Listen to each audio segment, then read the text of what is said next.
So settle comfortably beneath your blankets, allow your shoulders to relax, and together, let us leave the modern world behind. Imagine yourself driving through Northern California as evening slowly approaches. The sun hangs low above the distant mountains. Long shadows stretch across the road. At first, the journey feels familiar. Small towns pass by your window. Gas stations glowing beneath bright stars.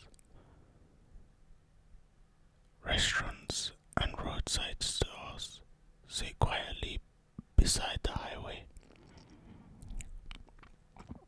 But with every mile, civilization begins to fade. The towns become smaller. The distances between buildings become greater. Eventually, the last traffic light disappears in your rearview mirror. Ahead rise the Klamath Mountains. Ancient mountains covered by forests so vast that entire valleys disappear beneath the canopy.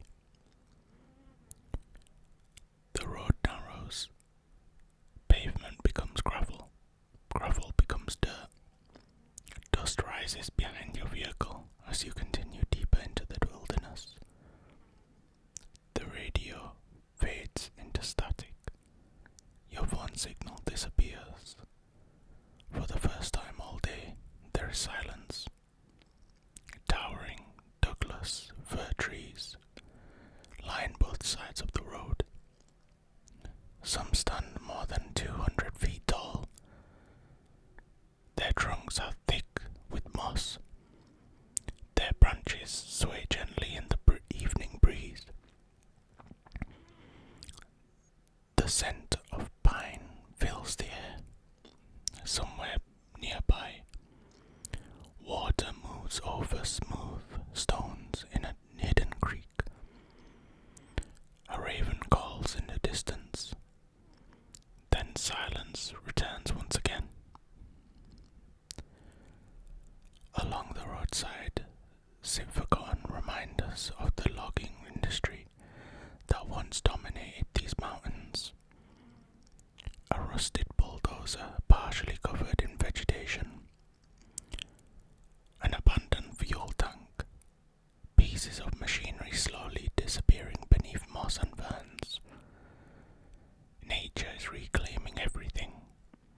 The deeper you travel, the older the world seems to become. Eventually, you arrive at Bluff Creek. At first glance, it appears ordinary.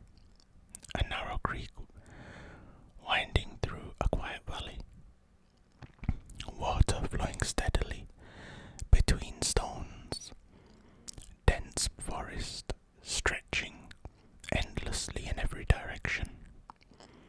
Yet few places have become more closely associated with mystery.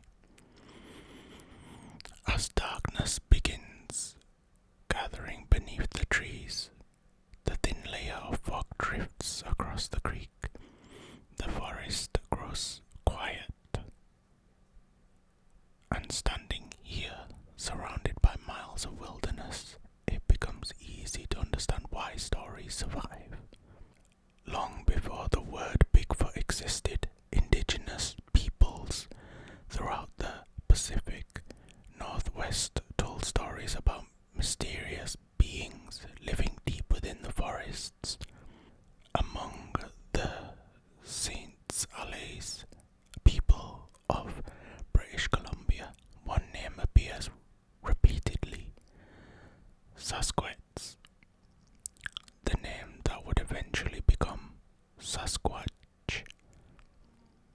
These stories were not always told as monster tales. In many traditions, these beings were simply considered part of the natural world, ancient, elusive, worthy of respect. Imagine sitting beside a campfire hundreds of years ago. The flames flicker softly. Wood crackles in the darkness. Above, thousands of stars fill the night sky. Beyond the firelight lies an ocean of trees. An elder begins speaking.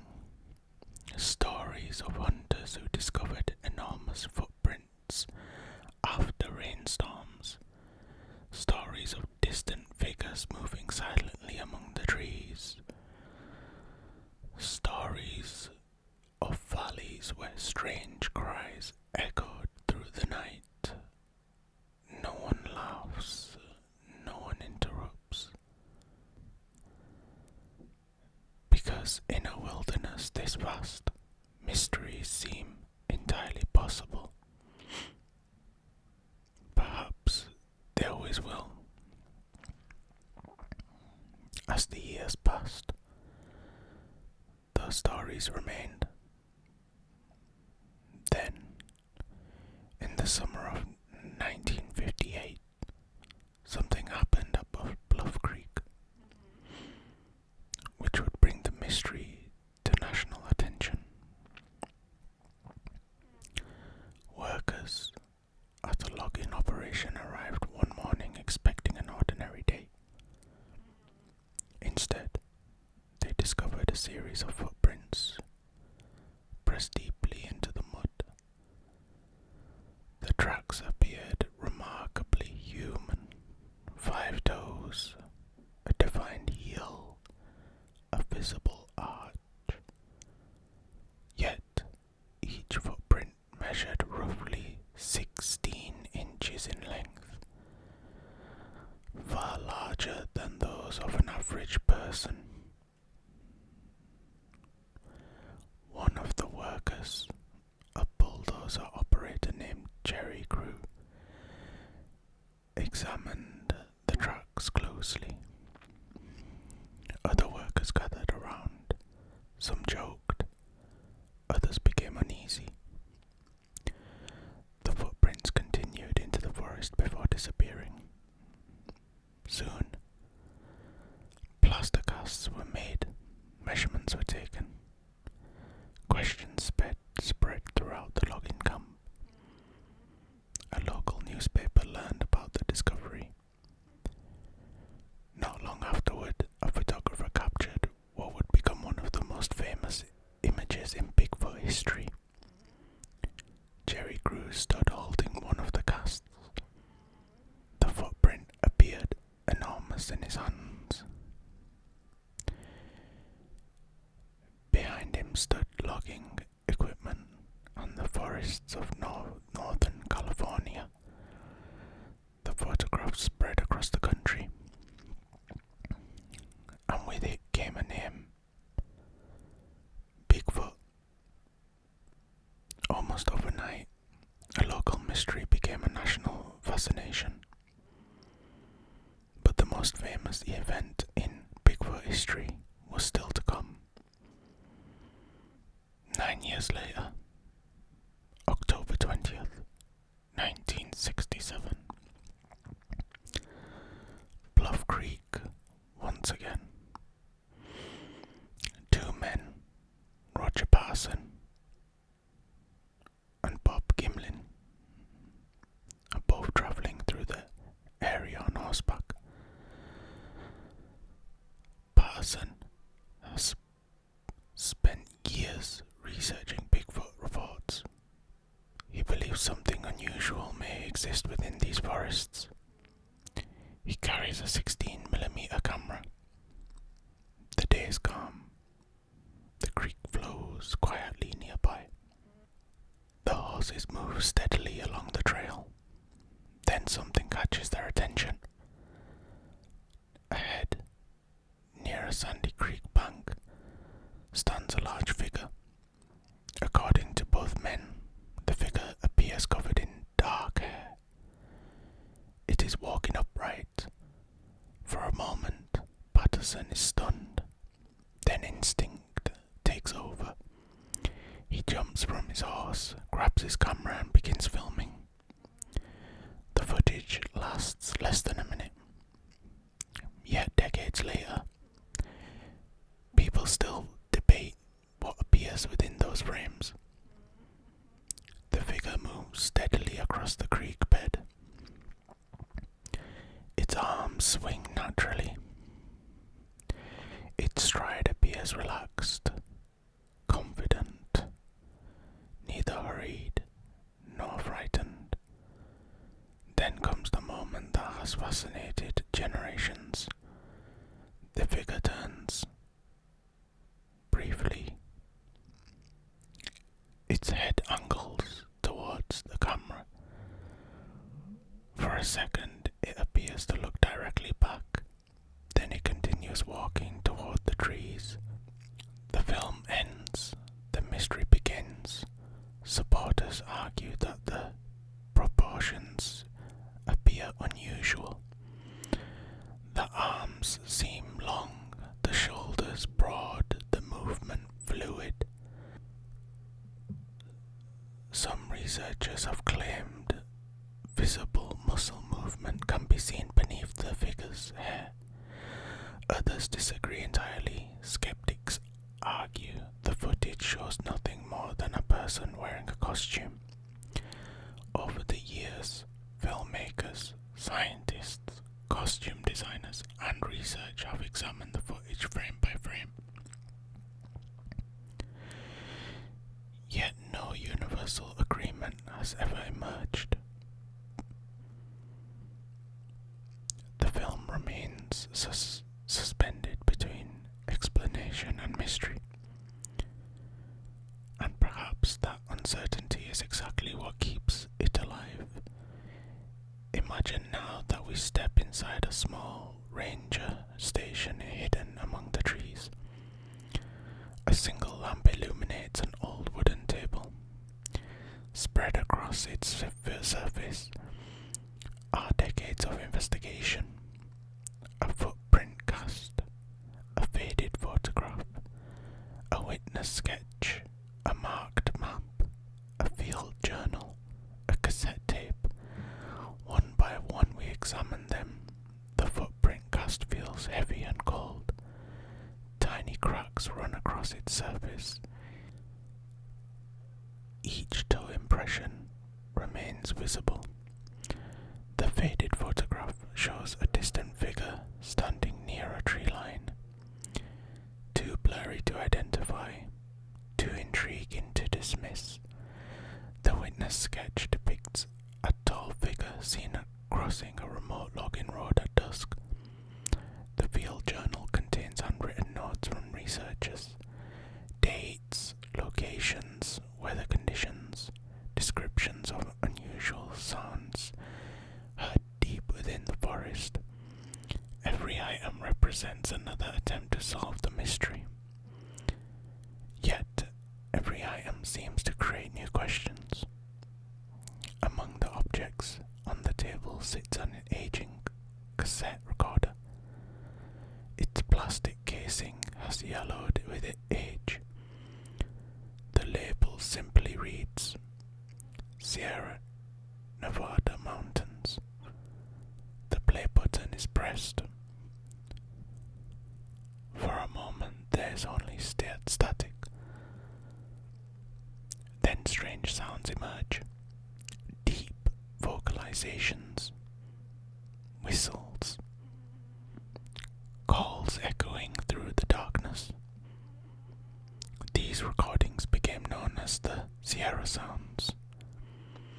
They were recorded during the 1970s by individuals camping in remote areas of California's Sierra Nevada mountains. Some listeners believe the sounds came from unknown animals. Others suspect elaborate hoaxes. Years later, the debate continues. The recordings remain unsettling precisely because nobody can say with certainty what produced them.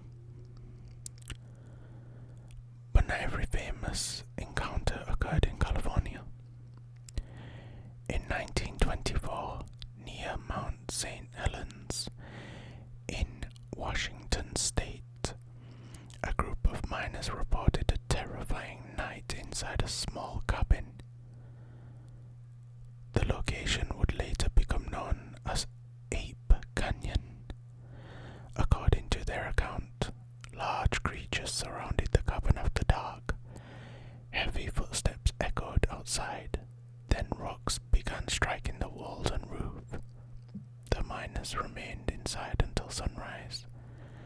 Whether the story was true, exaggerated, or misunderstood remains unknown. Yet nearly a century later, the story survives, another piece of the puzzle. Of course, every mystery deserves skepticism. Some researchers point to known hoaxes. Others note that bears standing upright can appear surprisingly human from a distance, especially in fading light, especially in dense forests. Psychologists have suggested that expectation influences perception. If a person enters the wilderness already thinking about Bigfoot, ordinary events may suddenly seem extraordinary. A snapped branch becomes evidence, a distant shadow becomes a creature, a strange sound becomes a mystery. These explanations are reasonable. Perhaps they are correct. Yet even after considering them, one question remains. Why do similar stories continue appearing generation after generation? Why do reports emerge from people who have never met one another? Perhaps coincidence explains everything. Perhaps it does not. It is now well after midnight. The forest around Bluff Creek is silent. The creek continues its gentle murmur. Moonlight filters through the trees. You stand alone holding a flashlight. The narrow beam reveals roots twisting across the forest floor. Patches of moss glow faintly in the light. Mist drifts between tree trunks. You begin walking. Slowly, carefully, listening. A branch snaps somewhere in the distance. You stop. The forest becomes completely still. Nothing follows. After a moment, you continue. The flashlight sweeps across towering trunks. Everything appears normal, yet the feeling remains. The feeling that something might be watching from beyond the darkness. Then suddenly, a sharp sound echoes through the trees. Wood striking wood. You wait. The sound fades. Several seconds pass. Then again, from a different direction. Many Bigfoot reports describe mysterious tree knocks heard deep within the wilderness. Some believe they are communication. Others believe they are entirely natural. Standing alone in the darkness certainly feels impossible. Only questions remain. Eventually, dawn begins to arrive. Birdsong returns. The eastern sky brightens. Mist rises from Bluff Creek. Sunlight slowly filters through the trees. The forest awakens, and whatever may have moved through the darkness leaves behind no trace. No photographs. No answers. No certainty. Only stories. Stories carried through generations. Stories whispered beside campfires. Stories shared by hunters, loggers, travelers,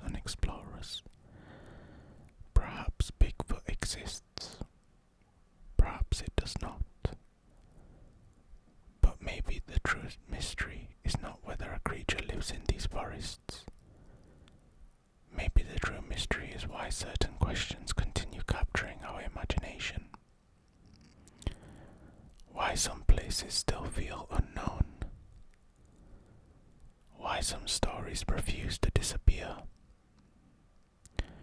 And somewhere beyond the towering trees of Bluff Creek, beyond the rivers, beyond the mountains, the mystery remains, waiting. Good night.